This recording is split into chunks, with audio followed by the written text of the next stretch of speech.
But only if they come in with respect, not with flowers meant to erase what they refuse to see, not with soft tones masking loud selfishness, not with tears that fall too late. Only after silence becomes louder than screams, only respect, the kind that doesn't arrive just because it's convenient, the kind that doesn't knock on your door hoping you've already forgotten, the kind that comes with humility in its hands, not excuses in its pockets. The kind that recognizes pain it once ignored, the kind that sits quietly and says, "I'm here to listen, not to fix you." The kind that honors your space without invading it, without rearranging it, without renaming it. Because now I know I am not the furniture in anyone's life. I am not a fixture, a favor, or a shadow they can walk past. I am not a second thought, not a silence to fill when the room gets too quiet. I am not invisible.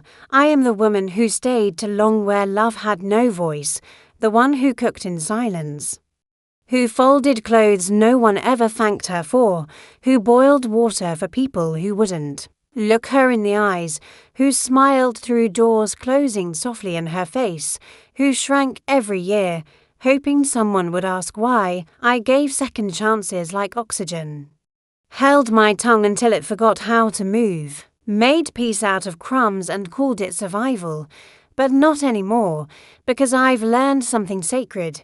Silence has two sides. It can be used to punish you, to make you doubt your worth, to erase you slowly until you become nothing but routine, or it can become your shield, your breath, your home, a quiet space you don't owe to anyone but yourself.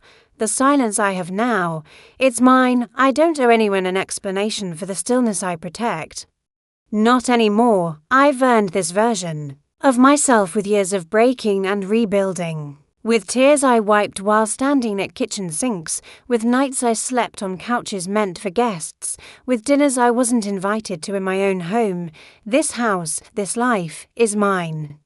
Not just in the name on a deed or the address on a letter, but in the rhythm of my mornings, in the peace that echoes through my walls, in the meals I cook for no one but me, in the way the sunlight touches my window and doesn't ask anything from me. The kitchen holds only the meals I feel like making. The bed carries only the dreams I still allow myself to have. The floors are swept on my schedule, not someone else's list. The curtains open when I choose to let the world in, if I choose at all. And the front door, it no longer waits to be slammed. It doesn't need to prove it's closed for good. It stays exactly as I need it to be, open to peace, closed to anything that makes me disappear again, because peace isn't something I ask for anymore. It's something I protect, fiercely, quietly. Every day, without apology. And my silence. Oh, my silence. It's no longer a wound. It's a hymn, a boundary, a declaration, a garden I've grown in the ruins they left behind. It's the sound of me not explaining anymore, not asking for understanding, not waiting for permission to exist. It's the sound of healing. It's the sound of someone who finally said, no more, because I am not here to serve, not to be managed, not to be tolerated. I am not here to fill the gaps in someone else's life by emptying my own. I am here to live, fully, proudly, slowly, without guilt, and no one, not a son who forgot I had dreams before he was born, not a daughter-in-law who rewrote my name out of my own story, not a family that only remembered me when they needed something, will ever again take that from me. Because I have rebuilt myself in silence, and I do not need to be loud to be powerful. I just need to be present, and I am. Finally. I never planned to spend my later years sleeping on a living room couch, but these things don't happen all at once. It's gradual, a slow shift in tone, a few rearranged habits, then, before you know it, your own home no longer feels like it belongs to you, and the people you love stop calling it yours at all. My name is Honor. I'm 68. I retired as a nursing assistant after spending over 3 decades caring for strangers like they were my own. I thought, in my old age, I'd finally be the one cared for, not pampered, no but seen, respected, loved, especially by my only son, Daniel, when he told me he was marrying Camila. I smiled from ear to ear. I hugged him, made his favourite casserole, bought them a small engagement gift with what I had, and even framed a picture of the two of them to place next to my late husband's photo on the mantel. I remember joking, "Don't forget about your old mom." He laughed, told me I was crazy for even thinking that. 2 months after the wedding, he showed up at my door, "Mom, there was a problem with the plumbing in the apartment," he said. Camila nodded beside him, holding a potted plant. "We just need a few weeks to get things sorted." I didn't even hesitate. "Of course, Mio, this is your home, too, the first week." She called me Mrs. Honor and thanked me for everything. The second week, she began walking around in loud slippers and saying things like, "Wow, this place is just so different from what I'm used to." The third week, she asked me politely not to touch her laundry, said she preferred her own system. The fourth week, she handed me a cleaning bucket and said, "Mrs. Honor, do you mind giving the bathroom in the master a good scrub? Daniel's working long hours and I've got my online classes. It's just too much for me right now." It hit me in the chest. The master bathroom, my bathroom. The room where I had slept for over 30 years, now theirs. But I didn't say a word.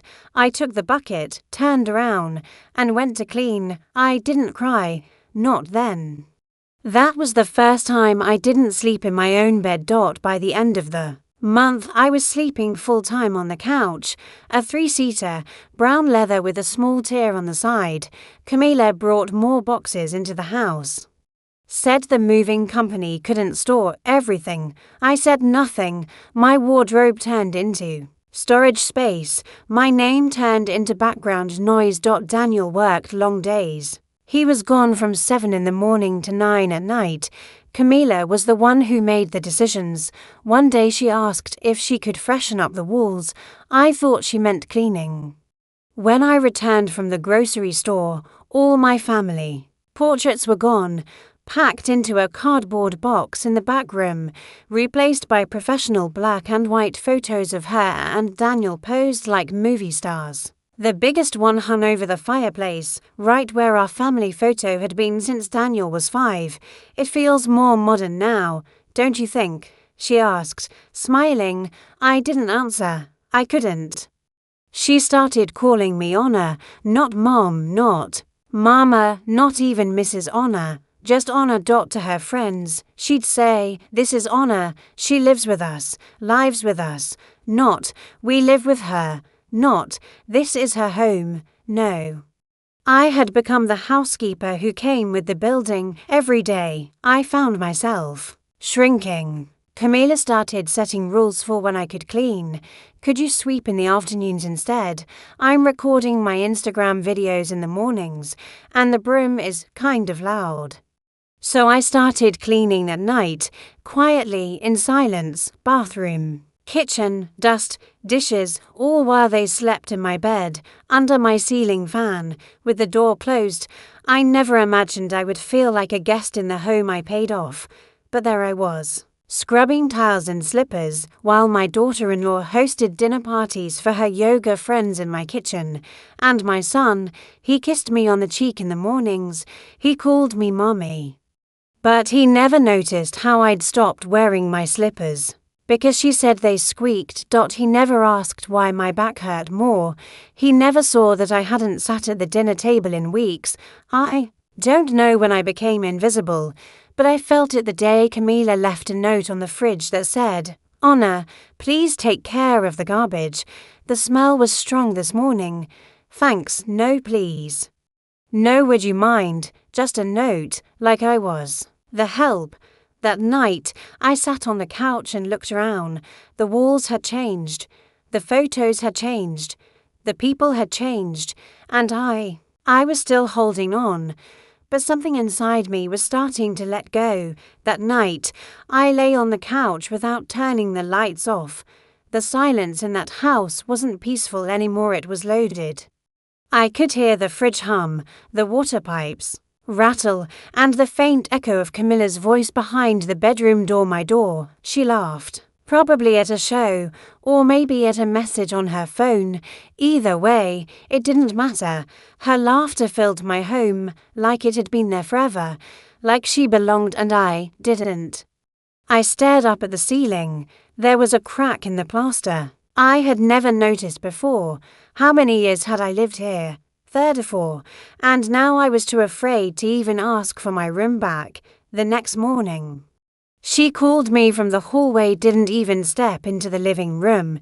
Do you mind washing the curtains today? They smell a little stale. Oh, and the baseboards in the hallway too. We have people coming this weekend. She didn't say thank you. I nodded, and she was already gone, door closed.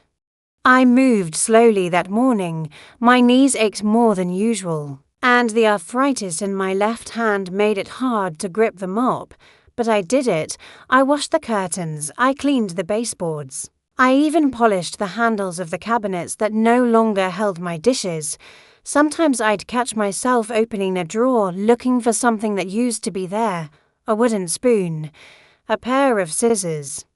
My old kitchen towel, all gone, replaced by sleek utensils and beige linen from some online store Camilla liked. Once, I found my floral apron shoved into the back of the laundry room cabinet. The same one Daniel gave me on Mother's Day when he was 12. He drew a heart on it with fabric marker. It used to hang proudly on the pantry door. Now, it smelled of mothballs. I sat on the floor, holding it to my chest, and cried quietly so they wouldn't hear. What hurt most wasn't the couch, or the chores, or the cold tone in her voice. What hurt was how easy it was for them to treat me like I didn't matter. I used to believe that the years I spent raising Daniel meant something, that love earned a place in someone's life. But in that house, my house love felt like a favor I had to ask for. And even then, I didn't dare. That weekend, Camilla had her friends over. She asked me to stay in my room, which meant the couch now. I just want everyone to feel relaxed, she said.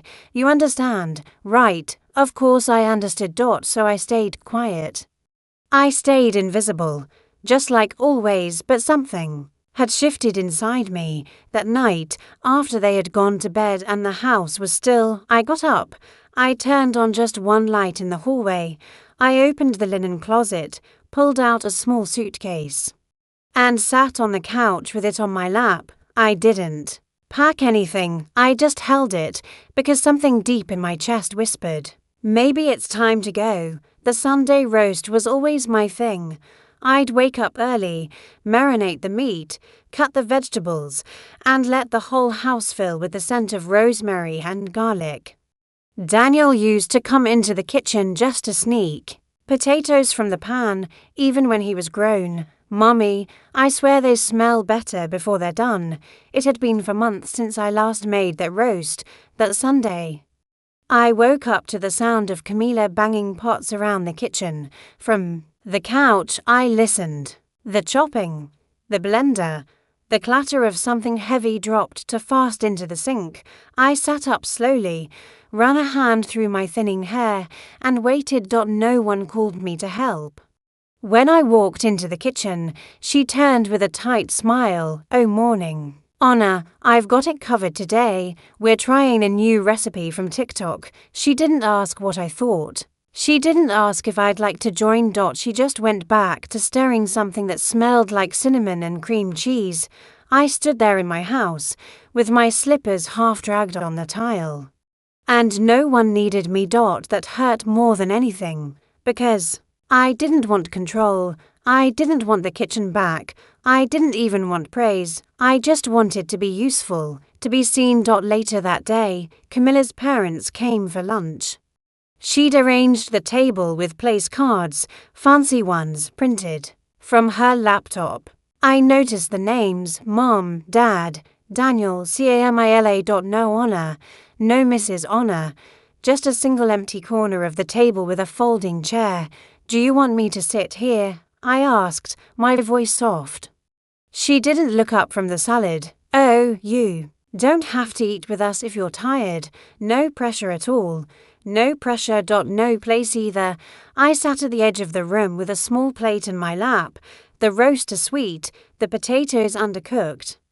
I smiled when they glanced over. I nodded. When her father made a joke, I laughed quietly. When Daniel said something about their honeymoon plans, I was polite, gracious, and invisible.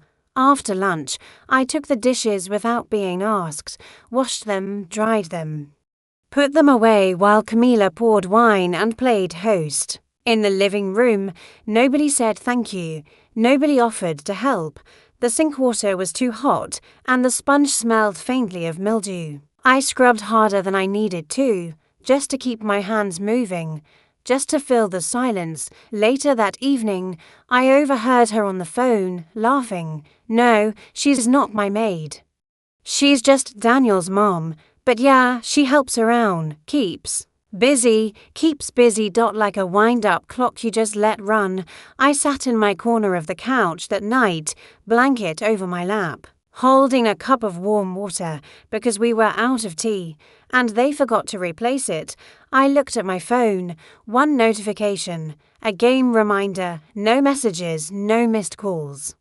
Sometimes I would scroll through old photos. Daniel as a baby, his toothless grin in the bath, the birthday cake I made with chocolate letters. I zoomed in on the photo where we were hugging at his graduation, his arm wrapped around me, proud. I had sewn the hem of his pants the night before because they were too long. I wondered if he remembered that. I wondered if he remembered anything at all that night. Daniel found me folding towels in the laundry room. He leaned against the doorframe with that sleepy smile of his. You okay, Mommy? I nodded. You've been quiet lately. I nodded again. He hesitated. Camilla said she's worried you're feeling disconnected. I wanted to laugh, but all I said was, I'm just a little tired. Mio, he kissed my cheek, said, let me know if you need anything, and left. But he didn't stay to listen. He didn't ask why my hands were raw from bleach, or why the guest towels smelled like vinegar because I had no more fabric softener, and I couldn't ask for it. He didn't ask when was the last time I cooked for him. He didn't ask anything that mattered that night. I opened the wardrobe in the back room, the one where my old belongings had been stuffed away. A few dresses still hung there, wrinkled and forgotten. My knitting bag sat in the corner, untouched. I pulled it out, found my glasses, and tried to pick up where I left off on a baby blanket I had started years ago. The yarn was tangled, my fingers stiff. The pattern didn't come back to me. Nothing fit anymore, not even my own hobbies. So I put it all away. The next morning, Camilla asked if I could keep the noise down after 10 a.m. She had a brand sponsorship call. I smiled, of course. I barely made a sound the whole day, not even when I dropped my teacup and watched it shatter on the tile. I just swept it up. Alone, that night, I sat with my small suitcase again, this time with it opened. I placed two dresses inside, a photo of my late husband, a half-used bottle of arthritis cream, a bar of soap I liked that Camilla had replaced with a fragrance-free one. I zipped the suitcase but didn't move, because I still didn't know where I'd go, but for the first time in a long time, I was starting to believe I'd rather be alone than erased. The suitcase stayed under the coffee table for 2 weeks. Every night, I would open it, look at the folded dresses and the photo of my husband, then zip it closed again. I wasn't ready. I didn't even know where I would go. I had no siblings left. The few friends I had from the old neighborhood had moved away or passed on. I had no car, no savings beyond my small pension, and no one who called to ask how I was doing. I wasn't afraid of the world outside. I was afraid of how easy it had become to vanish inside this house. Even if Daniel didn't see me anymore, he was still my boy, my only child. I used to think that meant something. I remember how he used to cling to my hip when he was little, hiding his face in my apron whenever strangers came to visit. I'd hum while washing dishes, and he'd sit at the table drawing superheroes and handing them to me proudly. "This one's you, Mom, you have armor," and I'd laugh, pretending to be fierce. But time has a way of softening armor and motherhood. It teaches you to give and give, even when no one remembers you once had your own dreams. One afternoon, while folding laundry, I overheard them through the bedroom door half closed, not locked. Camilla's voice, sharp, "She's always here." Daniel, "Just hovering," he sighed. "She's not hovering, she's just being quiet. She's always quiet," Camilla snapped. "It's like living with a statue. I'm sick of walking on eggshells." "She raised me," he said. "She raised you, not me." Silence. Then she added, lower, "I'm just tired of this setup. It's not sustainable." I dropped the towel in my hands. My legs felt unsteady. The hallway looked longer than usual, like the walls had stretched around me. I walked back to the kitchen and sat at the table for nearly an hour without moving. I stared at the sugar bowl. I thought about how I had polished the silver edges that morning with lemon and salt. Nobody noticed. Later that week, Daniel left on a business trip. For days, Camilla barely looked in my direction. She walked through the house like I wasn't there. She didn't speak unless she needed something. On a second evening, I forgot to lock the back door. I'd been icing my hand all day, arthritis. Again, and I left it ajar without thinking. She found it. "Honor," she barked from across the room. Seriously, I turned around. What if someone came in? What if something happened? "You left the house wide open." "I'm sorry," I said softly. "I'll be more careful." Her arms were cross-tight. "You can't just do whatever you want. This isn't just your place anymore. Your place." That word didn't sting. It burned. That night, I pulled out a small notebook I kept hidden behind the bread box. I made a list, not a plan. Not a dramatic exit. Just details, medications, bank card, my blood pressure readings, the name of the church lady who once said, "If you ever need a place to rest, Honor, you call me." I didn't cry. I didn't curse. I just folded the paper and slid it into my suitcase. The next day passed in silence. I cooked a small pot of lentils and left it on the stove. She didn't touch it. Instead, I heard her opening takeout containers in the kitchen later that night. The smell of garlic bread drifted into the living room. She didn't offer any. The following morning, just after sunrise, I woke up to her standing at the edge of the couch. She looked different. Her hair was tied back messily. She wore no earrings. Her lips were dry, and her voice unsteady. I need to ask you something," she said. I blinked, sat up slowly. "I went to the store this morning, and the card declined," she muttered. "There's no rice left. I thought we had a bag. You usually keep one." She was right. There was always a bag of rice under the sink. I grew up where you never ran out of rice. That was the rule. I stood without answering and walked to the kitchen. I crouched, reached behind the bleach and cleaning gloves, and pulled out the half-filled sack of rice. I didn't hand it to her right away. She looked at me, nervous, embarrassed. Her eyes avoided mine. "I just need it to cook something simple," she said. I didn't realize we were that low.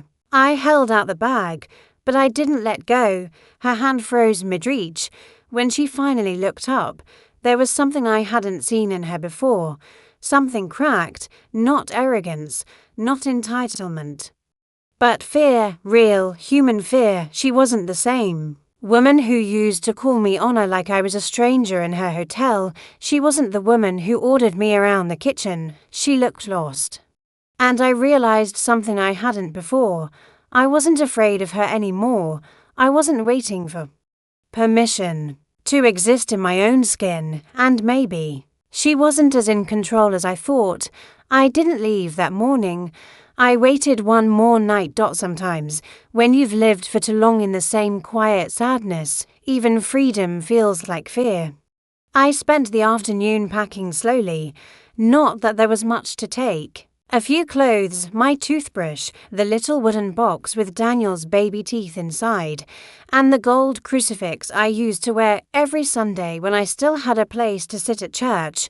I moved carefully. My back hurt more than usual. I didn't want to make noise. Camila was in her room all day. She hadn't said a word since the rice at dinner.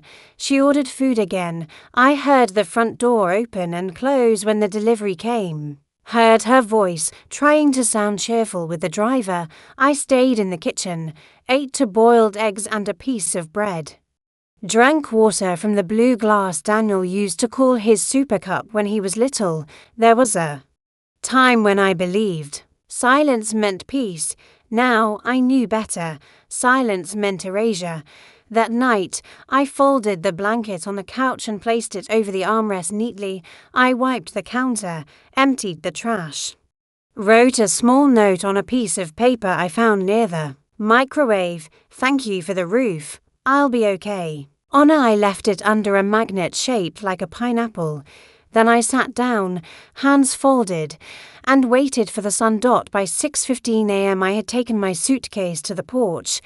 The street was still quiet. Birds were just beginning to call. The world felt clean, like something untouched. I hadn't felt that in years. Camila didn't wake up. I didn't knock. I didn't leave the door open. I just closed it behind me. Not with a slam. Just a click. I took the bus across town, sat in the back, watching the buildings pass by. I hadn't been to that side of the city in ages. Everything looked the same, and different all at once. A laundromat I used to go to was now a vegan cafe.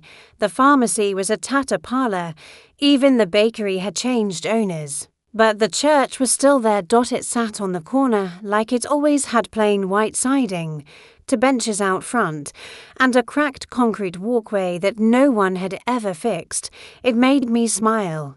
Sister Dolores opened the door before I even knocked. She was older now, rounder. Her glasses had thick frames, and her hands were spotted with age. But her smile, that hadn't aged at all. Honor, she said softly, looking at my suitcase. You need a place. I nodded, and something caught in my throat. She didn't ask for details. She didn't question my story. She didn't tell me to come back later or apologize for not having space. She just stepped aside. Come in, Querida. Let's get you some tea. The guest room was small, clean. The bed was low to the floor, with a quilt that smelled faintly of lavender. I sat on the edge of it and looked at the window. Outside, children played in the courtyard. Someone was sweeping leaves. Far off, a dog barked. I breathed, not shallow like I had been, not cautious, a full, deep breath. It was the first time in months that I didn't feel like I had to shrink. That afternoon, I helped in the kitchen. Peeled carrots, diced onions. Sister Dolores joked that I still cut vegetables like a nurse, precise and careful. I smiled, a real smile, one that reached the eyes. At dinner, no one asked me to explain myself. No one told me where I could or couldn't sit. When I reached for the bread, a woman I'd never met passed it to me with a kind hand, and when the meal was over, I stood to help clean and no one stopped me. But no one expected me to either. It was choice again, not duty, not role, just kindness passing between women who knew what it meant to hold too much for too long.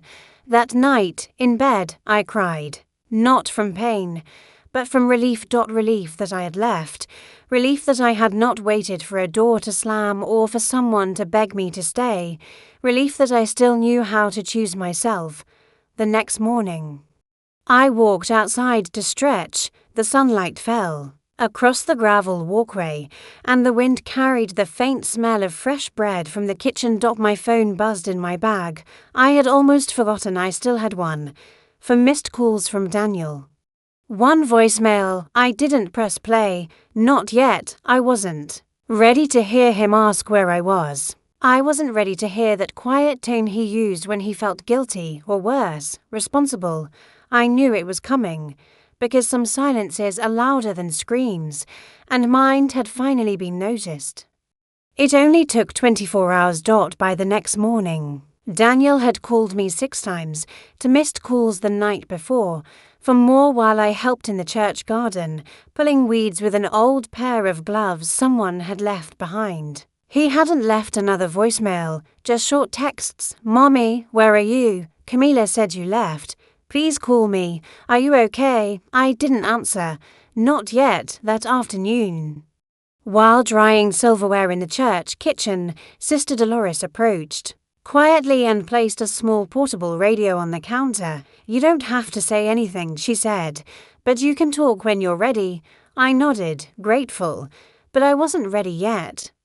I wasn't sure how to explain the kind of leaving that happens, one thread at a time. I wasn't sure he'd even understand. Meanwhile, Camila stayed quiet. Not a single message, not a single call, not even a word through Daniel, but I knew she had noticed. The house ran on my routines, and now there was no more folded laundry, no coffee brewed at 6 a.m., no iron shirts, no boiled eggs in the fridge, no quiet humming near the window when the sun rose. It didn't take long for the absence to show. On the 3rd morning, Daniel finally left a voicemail. His voice cracked halfway through. "Mommy, please just tell me you're safe." I didn't. "No, I didn't know it was like that. Camila told me you left a note, but it doesn't explain anything. We didn't mean to push you away. I think we just stopped seeing things. Please call me, please." I replayed it twice. Then I set the phone down on the nightstand and stared at the ceiling for a long time. What would I even say? That I stayed silent because it was safer, that I did everything right. And still became the problem that I left before. I disappeared for good. Camila still hadn't called. But I knew something had shifted when a message came in from a number I didn't recognize. It was her mother. "Hi, Honor. I hope you're all right. Camilla's been overwhelmed. She misses you. Things have been tense. Maybe you could talk to her." I stared at the message for a long time. Overwhelmed. She misses me. Tense. I wanted to laugh, but my throat was tight. I turned off the phone. At the church, I started helping more. I peeled carrots, sorted clothes, folded blankets, and swept the hallway every afternoon. Sister Dolores let me help with lunch deliveries to the elderly across the neighborhood. Nobody asked me if I was okay. They just let me do what I could, at my pace, with no expectations. That Sunday, after morning mass, an older woman with silver curls handed me a folded scarf. "It gets drafty in the hallways," she said. "I see you helping. You remind me of someone I used to know." I thanked her. Quietly, my hands trembled a little when I held the scarf. It was the first gift I had received in years that wasn't a duty wrapped as gratitude. That night, while sipping tea in the common room, I received a final message from Daniel. "Mommy, Camila packed a bag. She left this morning, said she needed time. Said she didn't know who she was turning into. I think she's scared. I'm scared too. I don't know if we made a mistake or if it's too late, but I miss you. The real way, not the quiet way." I closed my eyes. His voice as a child echoed in my memory. "Don't leave, Mommy." After every nightmare, every scraped knee, every thunderstorm. But now I was the one who had left. And maybe this time, it saved us both. I didn't reply. Not that night. Not yet. Instead, I took the scarf the lady had given me and wrapped it around my shoulders. I stepped outside, into the courtyard. The stars were low and quiet. The wind was soft. I looked up at the sky and breathed in the cool air, thinking, maybe it wasn't too late for him to remember, and maybe it wasn't too late for me to begin again, not as a mother, or a helper, or the woman who stayed silent, but as Honor. Camila showed up on a Thursday afternoon. It was one of those hot, breathless afternoons where the sky sits still and the ground feels heavy. I was in the back hall of the church, sorting donated blankets, when I heard someone softly call my name. Honor.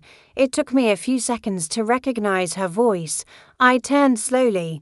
She was there, alone. She wore simple clothes. Her hair was tied back with a weak elastic.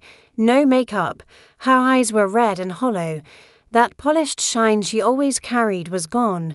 The way she held her bag tight, like it might be taken from her, told me she wasn't there to fight. "Hi," she said. "I just wanted to see you." Silence settled between us. A door open, but unmoved. She took a breath. "Daniel doesn't know I came." I said nothing. "He's different now," she added. "Barely speaks. He's been sleeping on the couch." The irony passed over me like a cold breeze. She looked at the floor, then at me again. "I was wrong, Honor." She didn't say it like a plea. There was no performance in her voice. It wasn't meant to fix anything. It was simply truth. Quiet, naked, late. I thought I could handle everything. The house, the marriage, the routine, even you, her voice cracked. "But I didn't realize how much you were carrying in silence, how much you did without asking for a thing." She pulled a folded piece of paper from her purse. I wrote this. I don't know if it helps, or if it means anything now, but it's what I could say without falling apart. She handed it to me. I took it, tucked it into the pocket of my apron. "Are you okay here?" she asked. I nodded. "More than you were with us." "Yes." She closed her eyes for a moment. "I wanted to ask you to come back, truly, but that would be selfish." A pause. "So if someday you ever want to visit, just visit. The door will be open." She looked at me one last time, took a step back, and left. No drama, no final plea. She left just like I had, quiet and certain. 2 days later, Daniel came. He waited at the church gate with a paper bag in his hands, like he used to do as a teenager when he missed dinner after soccer practice. "I made these with whole wheat flour. You still like them, right?" We sat on a stone bench under a thin tree. He said little, just sat, fidgeting with the bag. "The house feels big now," he said. "Empty in a weird way." "It's not space we miss," I said. "It's presence." He lowered his head. His eyes were wet. "I love you, Mommy. I always have. I just forgot how to show it this time." My answer didn't carry pain, just clarity. Love without presence fades, but presence without respect becomes a burden. He cried. I didn't. I felt too strong to break now. "Will you ever come back?" he asked. Not like before. He understood. He hugged me the way he used to as a little boy, arms tight, cheek to my shoulder. Quiet sobs. "Do you forgive me?" "Yes," I said, "but not so I return, just so we can both move forward." The following week, I visited a small house a few blocks from the church. One of the parish women was moving in with her daughter and offered me the place at a price I could manage. 1 story, small backyard, a short fence. It had everything I needed. A kitchen that fit just me, a bedroom with a window, and a laundry sink out back. Quiet, light, my own rhythm on my first day. I bought flowers and placed them in an old glass jar. On the second, I made rice and lentils, ate barefoot at the table, facing the window. On the third, I hung up a photo of Daniel as a boy, and next to it, one of me alone, smiling. That night, the phone rang. It was Daniel. "You okay?" "I'm home," I said. CAMILA never messaged again. But months later, I received a letter in the mail. Plain paper, unsteady handwriting. "Thank you for not hating me. Thank you for leaving." Even though it hurt. I never understood what it meant to lose someone who was still there until you disappeared. I folded the letter and placed it inside the Bible I kept by my bedside, not to remember the pain, but to never forget who I am no longer. Today, no one calls me that Honor. I'm just Honor. I have my keys, my coffee, my slow pace, my peace. And if someone knocks at my door someday, I'll open it.